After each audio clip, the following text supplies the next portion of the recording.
भोजस्योदार्यम, भोज राजा की उदारता का वर्णन। इस प्रथम अध्याय में राजा भोज की उदारता का वर्णन किया गया है। राजा भोज का दरबार लगा हुआ है। वहाँ पर कोई द्वारपाल आकर के सेवक आकर के कहता है, तथे कदाचित द्वारपाले आगत्य महाराजम भोजम प्राहे देवे कोपी नावशेषो विद्वाने द्वारी वर्तते इति। तथे माने वहाँ पर, कदाचित माने कोई, द्वारपाल माने सेवक, आगत्य माने आकर, महाराजम भोजम महाराज भोज को, प्राह माने कहता है, हे देव, कोपीन अवशेषो, कोपीन मात्र अवशेष जिसके शरीर पर हैं, अर्थात कोपीन माने लंगोटी मात्र अवशेष जिसके शरीर पर है, ऐसा विद्वान द्वार पर आया है। राजा कहते हैं, राजा प्रविश्यति, प्रवेश कराओ। प्राह माने कहा, तथे प्रविष्टव्य, प्रवेश करते हैं। से कवि भोजम अवलोक्य, वह कवि राजा भोज को देखकर कहते हैं, अद्य में दारिद्र्य नाशो भविष्य इति, आज मेरी दरिद्रता का नाश हो जाएगा। मत्वा माने मान करके, तुष्टो हसराश्रुणी मुमोचे, यह मानकर के संतुष्ट होकर, हर्ष माने खुशी के आंसुओं को छोड़ता हुआ, मुमोच माने गिराता हुआ, राजा तम अवलोक्य प्राह, राजा ने उसको देखकर कहा, कवि किम रोदिसी, हे कवि क्यों रोते हो, इति, इस प्रकार। ततः कविर आह, तब उस कवि ने कहा, राजन आकर्ण्य मद गृह स्थितिम, हे राजन मेरे घर की स्थिति के बारे में आप सुनिए। एक बार बता देती हूँ दोबारा से। तत् माने तत् कदाचित द्वारपाल आगत्य, तत् माने वहाँ पर कोई द्वारपाल सेवक आकर के महाराज भोज से कहता है, देव, कोपीन मात्र अवशेष पहने हुए, अर्थात लंगोटी मात्र अवशेष पहने हुए कोई विद्वान द्वार पर आया है। राजा ने कहा, प्रवेश इति, उसे प्रवेश कराइए। प्राह माने कहा, ततः प्रविष्ट, तो उन्होंने प्रवेश करके, से कवि भोजम अवलोक्य, कवि ने राजा भोज को देख करके कहा, अद्य में दारिद्र्य नाशो भविष्य इति, आज मेरी दरिद्रता का नाश हो जाएगा। मत्वा मानकर, तुष्टो हर्षा श्रुणी मुमुचे, मानकर के संतुष्ट होकर हर्षपूर्वक आंसुओं को गिराते हुए, राजा तम अवलोक्य प्राह, राजा ने उनको कहा, कवि किम रोदिसी इति, हे कवि क्यों रोते हो। ततः कविर आह राजन, तो कवि ने कहा, राजन आकर्ण्य मद गृह स्थितिम, मेरे घर की स्थिति के बारे में आप सुनिए। अये लाजानुच्चै पथि वचनम आकर्ण्य गृहिणी, शिशो कर्णो यत्नात् सुपिहितवती दीनवदना, मयि क्षीणोपाय यद कृतं दृशाव अश्रुबहुले, तदंत शल्यम मे त्वमसि पुनरुद्धितम उचितम। अये लाजानुच्चै, अरे ऊंचे स्वर में, ऊंचे स्वर में कोई बोल रहा था, पथिक यानी रास्ते में राहगीर बोल रहा था, कोई मेरी खील ले लीजिए। वचनम आकर्ण्य गृहिणी, इन वचनों को सुनकर के जो गृहिणी थी, दीन वदना, दीन मुख वाली थी, उस गृहिणी ने इन वचनों को सुनकर के, खील लेने के वचनों को सुनकर के, शिशो कर्णो यत्नात्, शिशु के कानों को यत्नपूर्वक, सुपिहितवती बंद करते हुए कहा, अये लाजानुच्चै पथि वचनाम अकर्ण गृहिणी, उस गृहिणी ने, उस दीनहीन मुख वाली गृहिणी ने इन वचनों को सुन करके अपने दोनों बच्चे के कानों को बंद किया। मई अक्षिणोपाय, मैं उसमें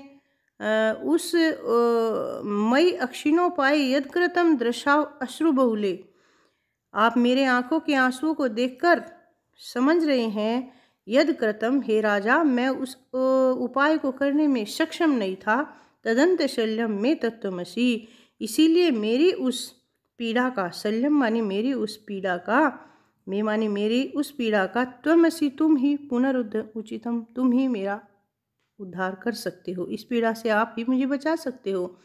राजा शिव शिव इति उदयन प्रत्यक्षरम लक्ष्यम दत्वा प्राह, राजा ने कहा, शिव शिव, ठीक है, इति उद्रयन, ऐसा कहकर प्रत्येक अक्षर पर लक्ष्वा माने लाख रुपए, दत्वा माने देकर, प्राह माने कहा, त्वरित गच्छ गे हम, तुम त्वरित माने जल्दी, गच्छ गे हम, घर को जाइए, त्वद गृहिणी खिन्ना वर्तते, तुम्हारी गृहिणी बहुत दुखी होगी, खिन्ना माने दुखी है। अन्यदा भोजः श्री महेश्वरम नमितुम शिवालयम अगच्छत। इस प्रकार से राजा भोज महेश्वर को, भगवान शंकर को पूजने के लिए, नमितुम माने नमस्कार करने के लिए शिवालय में गए। तदा कोपि ब्राह्मण, तब कोई ब्राह्मण राजानम शिव सन्निधो प्रादेव, राजा के समीप आकर के कहता है, अर्थात राजा के समीप आकर के किसी ब्राह्मण ने कहा, अर्धदान वैरिणाम गिरिजाप्यर्धम शिवस्यार्थम देवत्थम जगती तले पुरहराभावे समुन्नमीलति गंगा सागर अंबरम शशिकला नागाधिप अक्षमातलम सर्वज्ञत्वम अधीश्वरत्वमगत त्वां माम तु भिक्षाटनम। अर्धनारीश्वर भगवान और जो दानव बैरी नाम, जो दानवों के बैरी अर्थात विष्णु भगवान को अर्ध माने आधा ले लिया है गिरिजाप्यर्धम, और आधा गिरिजा ने ले लिया है। अर्धनारीश्वर भगवान को आधा गिरिजा का हिस्सा है और आधा भगवान शंकर का है, तो उसको दानवों के जो बैरी हैं विष्णु भगवान ने आधा ले लिया है और आधा गिरिजा ने शिव अश्चार्थम, शिव को ले लिया है। देवत्थम जगती तले, स्वर्ग से, देवत्थम माने स्वर्ग से, जगती तले जगत के तल से, पुरहरा भावे पृथ्वी से स्वर्ग तक, पुरहरा भावे भगवान शंकर का अभाव समुन्नन मिलती दिखाई देने लगा। गंगा सागर अंबरम, जब भगवान शंकर को इस हिस्से में ऐसे उन्होंने ग्रहण कर लिया तो गंगा माता जो उनके भगवान शंकर के सिर पर विराजित है वो सागर में चली गई। अंबरम शशिकला, और जो शशिकला अर्थात चंद्रमा है वो अंबर में चले गए। नागाधिप अक्षमातलम, नागाधिप माने नागों के राजा, अधिप माने राजा, अक्षमातल अर्थात पाताल लोक में चले गए। सर्वज्ञत्वम अधीश्वरत्वगतम त्वां माम तु भिक्षाटनम, सर्वज्ञत्वम अधीश्वरम, हे अधीश्वर सब कुछ त्वम अगत है, त्वम गमत तुम्हारे पास चला गया। त्वां माम तु भिक्षाटनम, तो फिर मैं भिक्षाटन क्यों। राजा तुष्ट है, राजा ने संतुष्ट होकर तस्मै प्रत्यक्षरम लक्ष्यम ददो, उनको प्रत्येक अक्षर पर लाख दिया, एक एक लाख दिया। अन्यथा राजा समुपस्थिताम सीताम प्रह, इस प्रकार राजा अपने पास उपस्थित सीता जो कवित्री थी, भगवान राम की पत्नी नहीं, जो उनके दरबार में कोई कवित्री सीता नाम की कवित्री थी, उनसे कहा, हे देवी प्रभातम वर्णयति, आप भी प्रभात का वर्णन कीजिए। सीता ने कहा, विरल विरला स्थूला स्तारा कला विसर्जना मन इव मुने शर्वर्त्रेव प्रसन्नम भूनभे अपसरति चेध्वान्तं चित्तात् सत्तामिव दुर्जने ब्रजति च निशाक्षिपं लक्ष्मीर अनुद्यमिन इव। उपमालंकार। विरल विरला अर्थात एक दूसरे से दूर, स्थूल स्तारा, कलाविव सज्जना अर्थात कलाविव माने कलयुग में जिस प्रकार से सज्जन, स्थूल स्तारा अर्थात कलाविव कलयुग में, सज्जना माने सज्जन कैसे हो गए हैं, जिस प्रकार से स्थूल तारा अर्थात आकाश में बड़े बड़े जो स्थूल हैं अर्थात बड़े बड़े जो तारे हैं, विरल विरला एक दूसरे से दूर हो गए हैं, ऐसे ही इस कलयुग में सज्जन भी बहुत कम हो गए हैं। मने इव मुने सर्वत्र प्रसन्नम भून्न भय अर्थात प्रसन्नम भून्न भय सर्वत्र चारों तरफ इस पृथ्वी पर, भू पृथ्वी और नभ माने आकाश में, जैसे मुनियों की मने इव मुने सर्वत्र, वे मुनि लोग चारों तरफ सुखी होते हैं, खुश रहते हैं, मुनियों की प्रसन्नता की भांति भी यह पूरा धरती और आकाश प्रसन्न हो रहा है। अपसृति च ध्वांत चित्तात्मशता मिव दुर्जने, अपसृति माने फैल रहा है, चे ध्वांत माने अंधकार, चित्तात सत्ता में दुर्जने दुर्जनों के चित्त से सज्जनता ऐसे खत्म होती जा रही है, अर्थात अंधकार की ओर जा रही है। वज्रती च निशा क्षिप्रम लक्ष्मीर उद्यमी में।